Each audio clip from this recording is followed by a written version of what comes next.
YouTuber drama. It sucks, and I hate it.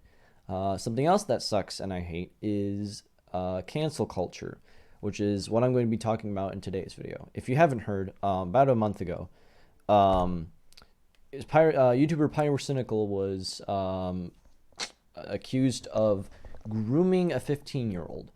Grooming is basically where you try to kind of like win over an underage person and to do stuff with them, aka like pedophiles. Um, this video might be removed, so if you're watching this now, you came early. But anyway, um, so I also will be talking about Cyberpunk at the end of this video because it's a big part of my life right now, and why I still haven't gotten out that video of the World Compendium. Anyway, so why do I not like cancel culture? Why do I highly dislike it? Well, cancel culture sucks because first of all, it affected me at one point. But second of all, it affects a lot more other people who really don't deserve a lot of this crap. Um, Something that was big a couple years ago was PewDiePie. You might have heard of it, where I don't think it was something that he did previously, but it was more stuff that was taken out of context. And this applies here as well, and just cancel culture in general. I am playing with my hair a lot today. But cancel culture sucks because they take something, uh, change the context of it, or leave stuff out, and make it seem like the person is doing something bad. Now, let's say the person did do something bad. What if they, but like they owned up to it, they apologized, and kept it private where it should be, right? Let's say, it was a big fight or something happened between someone or a crime was committed, but, they're done with it, right? They're over it, they've changed, whatever. Well, then these cancel culture people come along and expose them. Whoa, look at how bad this person is. Even though what happened was none of their business. It's over, and the person has changed for the better. And that's the kind of thing I really hate, is when they really take it out of context or act like the person hasn't changed or didn't do anything, like they stand by what they said. In Pyrocynical's case, he did apologize. He did understand that he made a mistake, and he did say that and he tried to keep it private. He didn't share it with anyone or talk about it or anything. But this kid, Ivory, is his, I don't know if it's his real name or if it's his online name, but he came out and accused Pyrocynical of grooming with limited and broken evidence, according to Pyrocynical. I'm just going to call him Pyro for the video, but yeah, it really sucks because you take something and you twist it until it makes it seem like someone did something that they really didn't do. And specifically with Pyro, he was really into this like fat furry fantasy kind of roleplay kind of stuff. Not yiffing. And yiffing is just furries getting it on, but it wasn't anything like that. It was just role play, but it wasn't anything crazy, right? So and he said it was a really degenerative thing, which really it is. I've already made a video on why I don't like furries, but that's beside the point. But he already said, dust. He already said that he didn't know he was 15 at the time. And it was his mistake for not asking first or anything like that. There was another accusation where he bought him a plane ticket, or where Pyro bought Ivory a plane ticket to fly him to England to diddle, if you will, which turned out to be completely false and also completely out of context. The actual thing that happened was Pyro invited a bunch of people that he was friends with to some kind of convention. And it was a copy and pasted message to everyone and had nothing to do with diddling or anything like that. So then, why is this whole thing happening? If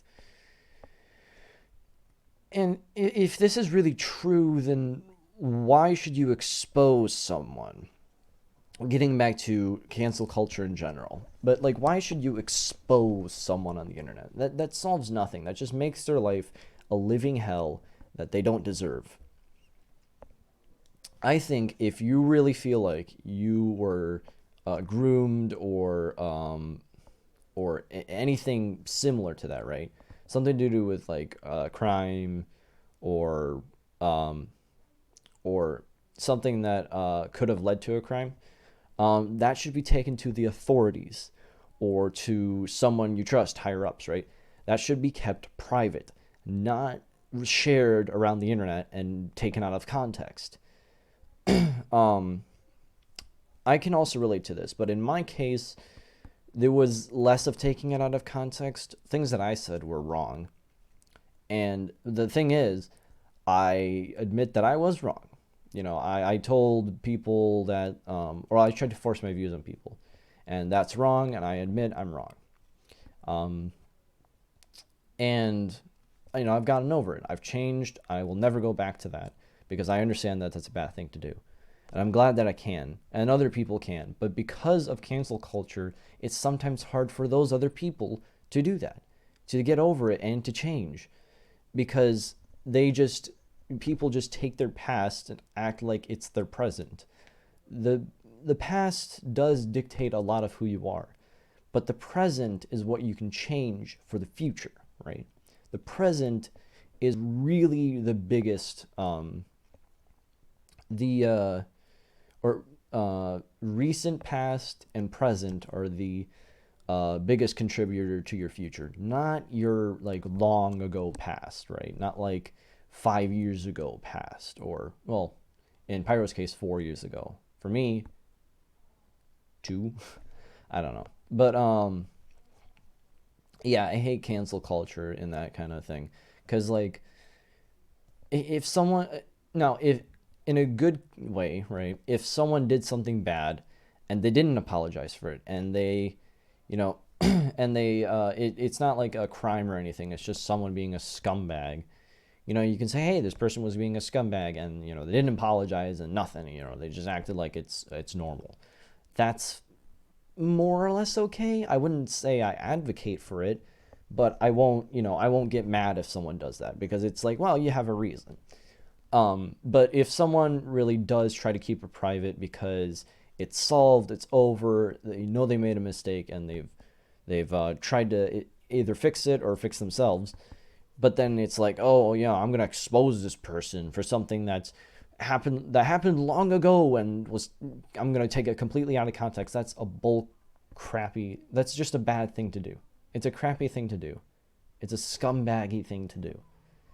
And my parents are watching a movie. Anyway, so that's just kind of why I don't like it, because people then can't live down their past, you know, and I think everybody should have the chance to do that. Everybody should have the chance to change for the better and to live down their past, and to start anew.